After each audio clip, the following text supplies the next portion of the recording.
Welcome back. Now let's do some more mechanical advantage problems, and in this video we'll focus on pulleys, which is another form of a simple machine. And we've done some pulley problems in the past, but now we'll actually understand what the mechanical advantage inherent in these machines are. So let me start with a very simple pulley. So this is the ceiling up here. And I have a little I don't know what they call that part of the pulley. I should learn my actual terminology, but let's say I have, that little disc where the rope goes over and it rolls so that the rope can go over it and move without having a lot of friction. And let's say I have a rope going over that pulley. So that's my rope. And at this end, let's say I have a weight, a 10 Newton weight. And I'm going to pull down on this, and I'm going to pull down on this end to make the weight go up. So my question to you is, what is the mechanical advantage of this system? What is the force that I have to pull down in order to lift this weight, this 10 Newton weight, in order to produce 10 newtons of force upwards? Well, in any pulley situation, and I don't know if really textbooks cover it this way, but this is how I think about it, because you don't have to memorize any formulas, is I just think about, well, what happens to the lengths of rope?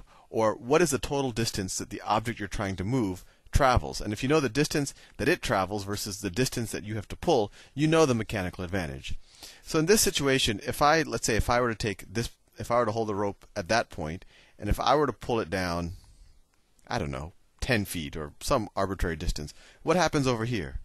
Well, this weight is going to move up exactly the same amount, right? Whatever I pull, if I pull a foot down here, this weight will move up by a foot. So the distance that I pull here is equivalent to the distance that it pulls up here.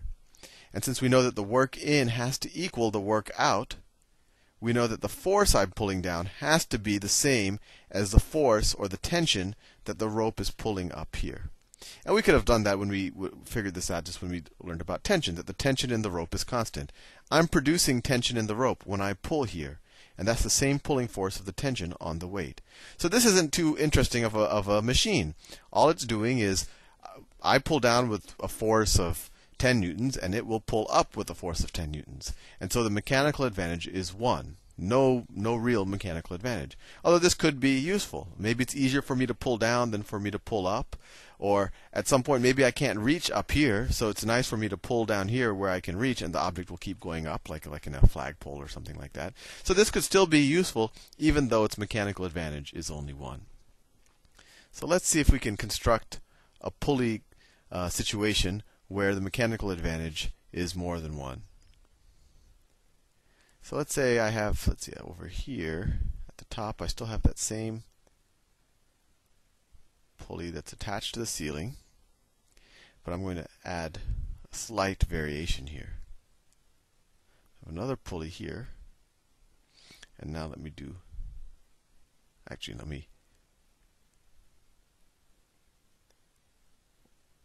whoops. Okay. And now I want to do the other pulley down here. Say here. And let me see if I can draw my rope in a good way. So my rope starts up, going up like that, then it comes back down, comes around the second pulley, and now this is attached to the ceiling up here. And the second pulley is actually where the weight is attached to. And I don't know, let's just call it a 10 Newton weight again, although it doesn't really matter what its weight is. Let's figure out what the mechanical advantage is. So the same question, and this is really the question you always have to ask yourself. If I were to take a point on this rope, and if I were to pull it, let's say I were to pull it 2 feet down. So let's say I take this point and I move it 2 feet down. What essentially happens to the rope? Well, every point on the rope is going to move 2 feet. It's going to move 2 feet to the right. I guess you can view it this way if you view that motion as to the right. But if this length of rope is getting 2 feet shorter, what is this length of rope getting? Well, this entire length of rope is also going to get 2 feet shorter, right? This entire length of rope right here. But this entire length of rope is split between this side. Let me do it in a different color. Between this side and this side. So if if I make this side of the rope shorter, I mean the rope goes through the whole thing, but if I take this side of the rope and I pull down by 2 feet, what is going to happen?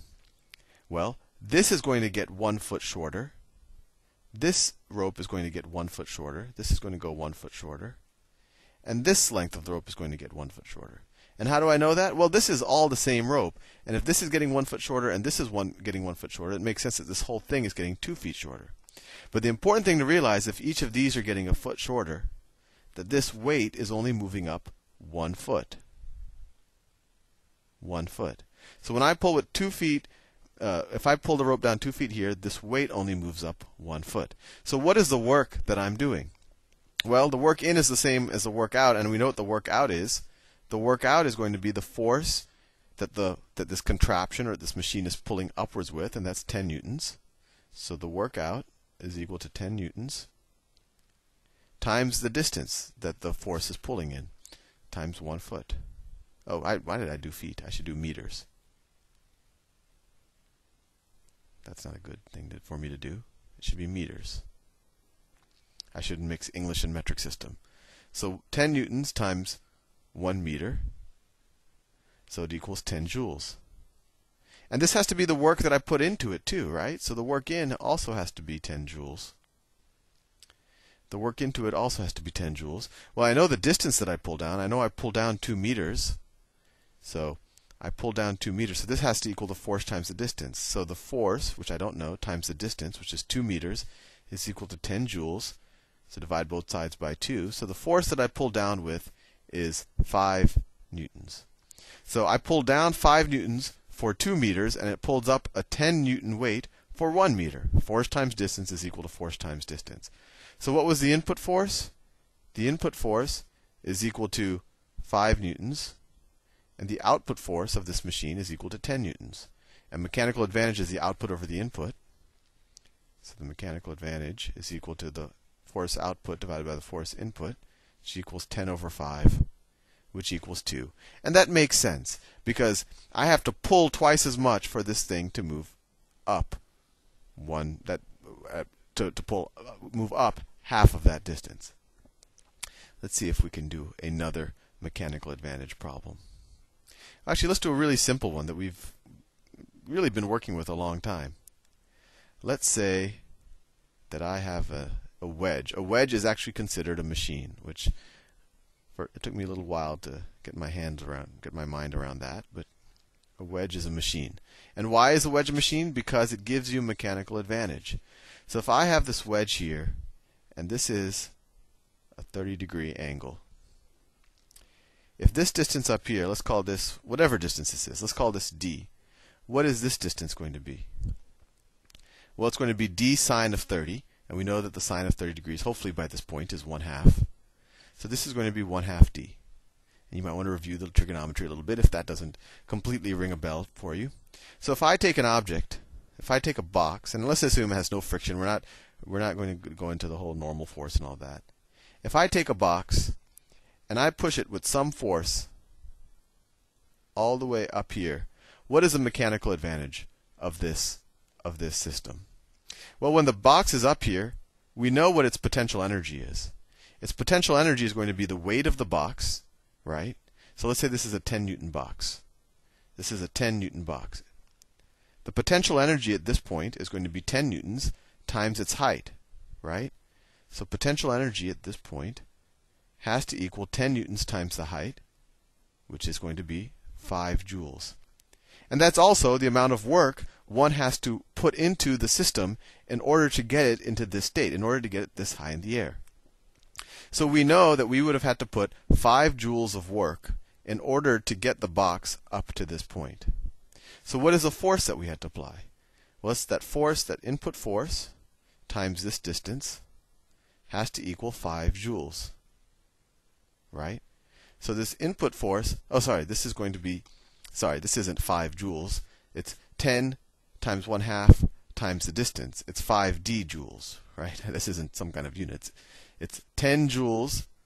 It's 10 newtons times the distance that we're up, and that's 1/2 d. So it's 5d joules. Sorry for confusing you.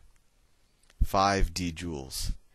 And so the force I'm pushing here times this distance has to also equal to 5d joules, right? I just used d as a variable the whole time. Dividing both sides by d, what do I get? The input force had to be equal to 5 newtons. I'm dividing both sides by d meters. So I inputted 5 newtons of force, and I was able to lift essentially a 10 newton object. So what is the mechanical advantage? Well, it's the force output, 10 newtons, divided by the force input, 5 newtons. The mechanical advantage is 2.